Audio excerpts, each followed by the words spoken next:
오늘은 능치 못하심이 없는 하나님의 섭리라는 제목으로 하나님의 말씀 전파하도록 하겠습니다. 섭리라고 하는 말은 이 세상의 역사가 하나님의 뜻에 의해서 움직인다는 것을 믿는 기독교의 세계관을 의미할 때 섭리라는 말씀입니다. 그러기에 하나님의 섭리를 믿는 사람들은 당연히 자신의 삶 속에서 역사하시는 하나님의 이끄심에 대해서 관심을 가질 수밖에 없습니다. 오늘 우리가 아침에 나와서 주님의 말씀을 듣고 또 주님께 기도를 드리는 근거가 어디 있습니까?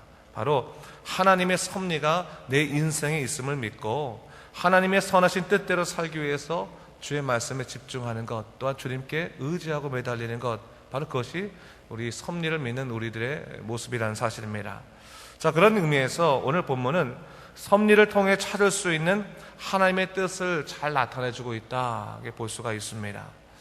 오늘 본문은 수태고지, 즉 천사 가브리엘이 나타나서 마리아가 성령으로 잉태할 것을 알려주는 그러한 장면을 기록하고 있습니다.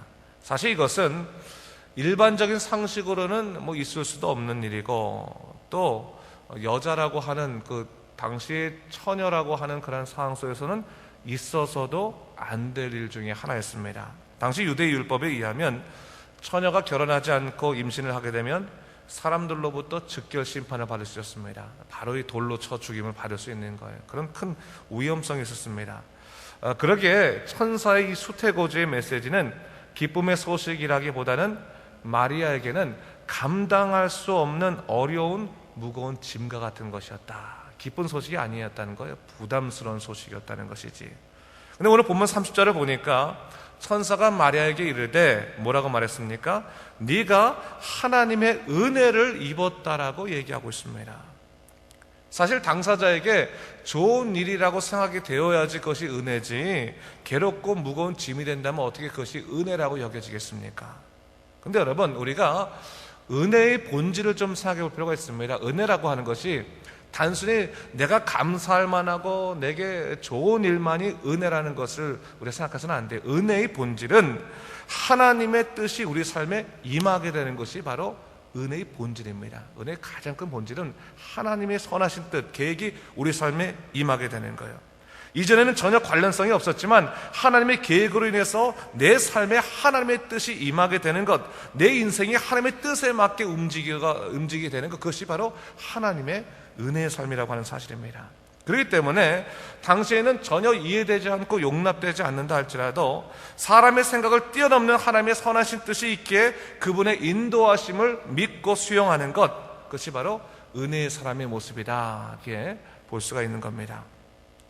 자, 오늘 본문을 보면요, 이 마리아의 수태고지의 소식은 당시 마리아에게는 너무나 버거운 일이었죠. 너무나 버거운 일이었지만 이 놀라운 역사는 마리아의 두려움이나 고민을 초월해서 오늘날 예수를 주로 고백하는 모든 자에게 복음의 통로가 되었다. 그의 삶이 복음의 통로가 되었다는 것은 분명한 겁니다.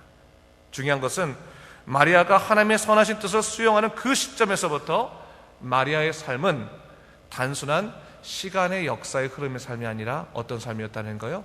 섭리의 삶을 살게 되었다. 그 세계관이 바뀌게 되었다는 것을 얘기하고 있는 것이죠.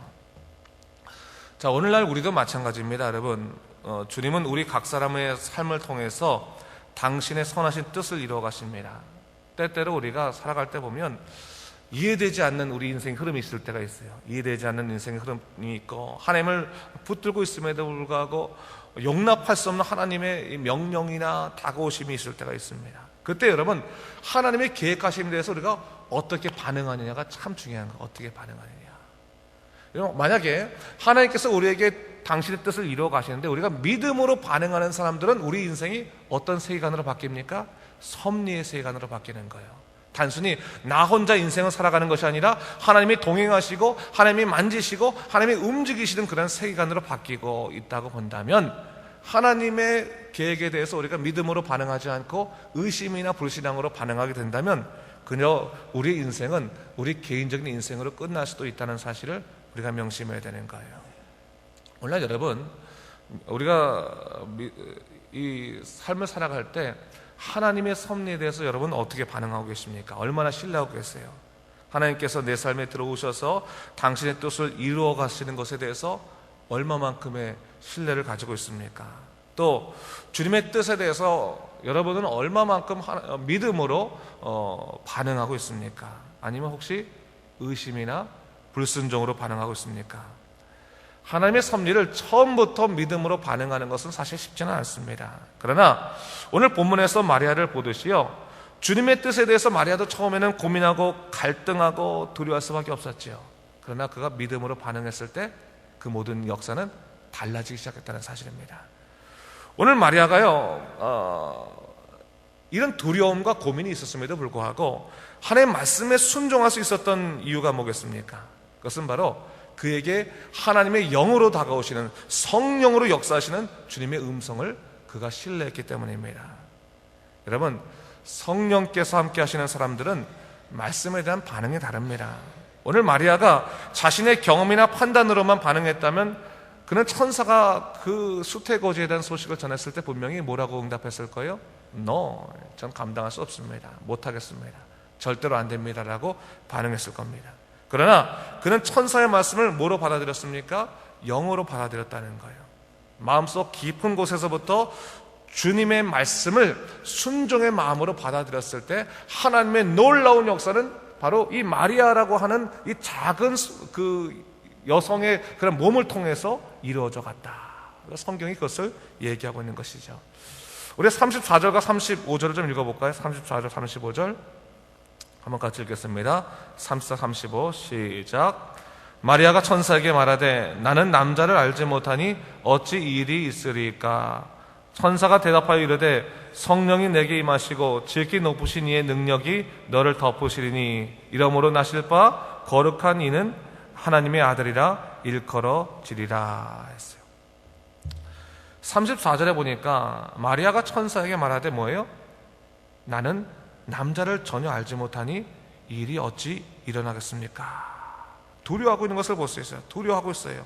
근데 35절 말씀을 보니까 뭐예요? 성령이 내게 임하시고 지극히 높으신 이의 능력이 너를 덮으신다면 덮으실 것이니 라고 하는 것을 얘기하고 있어요. 이 말씀은 단순히 예수님이 잉태하시는 기적적인 역사에 대한 과정만을 얘기하는 것이 아닙니다. 지금 두려움을 겪고 있는 이 마리아에게 하나님의 섭리가 어떻게 그의 삶 속에서 수용되는지를 하나로 보여주는 전적인 예라고 볼 수 있죠. 네가 하나님의 뜻 앞에서 두려울 수 있겠지만, 크고 고민되고 두려울 수 있겠지만 성령이 내게 임하시고 하나님이 너에게 임재하신다면 너는 그것을 감당할 수 있을 것이다 라는 것을 얘기하고 있는 거예요. 다른 말로 한다면 네 작은 마음으로 감당하려고 하지 말고, 네 결심으로 감당하려고 하지 말고 성령이 임하시게 되면 당연히 감당할 수 있는 힘을 주실 테니까 그 성령에게 의지하라 라고 얘기해주고 계신 것이죠. 여러분, 오늘날 우리도 마찬가지인 거예요. 여러분, 우리가요 하나님의 놀라우신 뜻에 대해서 우리의 결심과 우리의 생각으로 반응하고 하려고 하면 오래 가지 못해요. 힘이 없습니다. 우리 힘이 없어요. 성령이 임하시게 되면 감당할 수 있는 힘을 주시는 거예요. 사람이 뒤바뀌게 되는 거예요. 용기를 갖게 되는 거예요. 성령이 임재하시는가 임재하지 않으시는가가 가장 중요한 것이지, 내가 그만큼 결심이 있느냐, 내가 독한 마음을 품고 이길 수 있느냐, 그것은 하나도 중요하지 않아요. 믿음의 세계에서는요 그 사람이 성격이 얼마나 강하냐 안 가냐 그게 중요한 게 아니에요. 성령께서 그 사람을 어떻게 붙잡으시느냐, 그게 더 중요한 것이죠. 여러분, 감당할 수 없는 하나님의 계획과 선하신 뜻 앞에서 두려움이 있을 수 있지만 믿음으로 반응하십시오.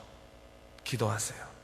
하나님의 성령이 임하시고 주의 능력이 나를 덮으셔서 감당하게 하소서, 그렇게 기도하십시오.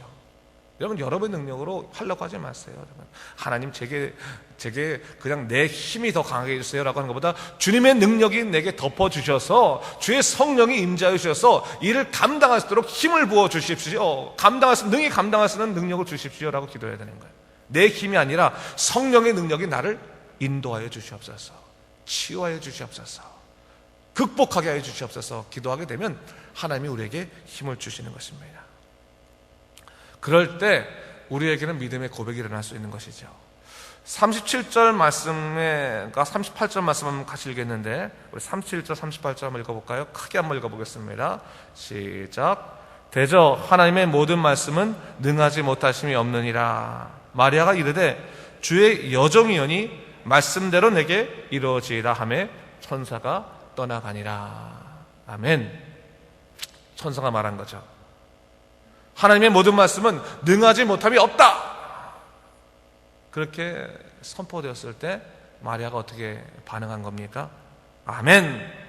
저는 주님의 여종입니다. 전 주님의 종입니다. 말씀대로 내 삶에 이루어지길 원합니다. 이렇게 고백하는 것을 볼 수 있어요. 성령이 임재하시게 되면 그런 고백이 있을 수 있는 거예요. 여러분, 주님의 말씀이 능치 못하시면 믿습니까? 그렇다면 믿음으로 항상 반응하셔야 되는 거예요. 듣기는 정말 많이 듣지 않습니까? 우리가 뭐 아침마다 우리 듣기도 하고 또 주일날 설교 듣기도 하고 또 신앙서도 보기도 하고, 그러면 다 거기서 말하는 게 뭐예요? 말씀이 능치 못할 말씀이 없습니다. 능치 못하실 일이 없습니다. 주님을 의지하시면서 수없이 듣는데 참 이상해. 우리 귀가 이상한 게 여기로 들어가서 입으로는 아멘 하는데 이 몸이 안 움직일 때가 많은 거예요. 발이 안 움직일 때가. 왜 그런지 아세요? 그 가운데 필터가 있는데 그 필터가 뭐예요? 성령이 주시는 필터가 아니라 내 생각으로 갖고 있는 필터가 갖고 있기 때문에 그런 거예요.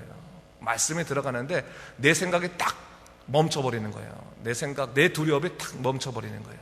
그래 더 이상 전진하지 못하는 거예요. 하나님의 사람은 영적인 기대감과 배짱이 있어야 되는 거예요. 하나님이 함께 하시는데, 여러분, 하나님이 함께 하신다면 악골골짝에도 또 사망의 음침한 골짜기에서도 나를 이끄시는 하나님의 놀라운 역사가 있는데 뭘 두려워하겠습니까, 여러분? 두려워하지 마세요. 두려워하지 말고 믿음으로 반응하십시오. 주의 말씀은 능치 못하심이 없으시니 주님 저는 하나님의 종입니다. 따라가겠습니다. 주여 역사하시사 나로 가면 주의 놀라신 능력의 기적의 또한 은혜를 또한 기적의 역사 증거를 보여주시옵소서. 또한 내 삶이 하나님이 살아계심을 증거하는 하나의 이 모델이 되기 원합니다. 증거가 되기 원합니다. 주님 내 인생을 써주시옵소서. 그 기도하시기 바랍니다. 위대한 일을 위해서는 큰 포부를 가질 필요가 있는 거예요. 내 입을 크게 벌리라 내가 너를 채우리라 말씀하신 것은 단순히 내가 원하는 것들을 위해서 하는 게 아니에요. 내 인생을 하나님이 주시는 그 놀라우신 인생으로 크게 열리는 거예요. 그럼 하나님께서는 내 인생을 통해 하나님이 살아계심을 증거해 주실 것입니다. 오늘도 여러분 하나님의 크신 인생들 가운데서 걸어가신 여러분 되시길 주님의 이름으로 축원합니다. 기도하겠습니다. 주님 감사합니다. 이 아침에 우리가 말씀을 통해서 마리아의 고백처럼 우리 고백도 주님 저는 주님의 정의원이 말씀대로 이루어지길 원합니다.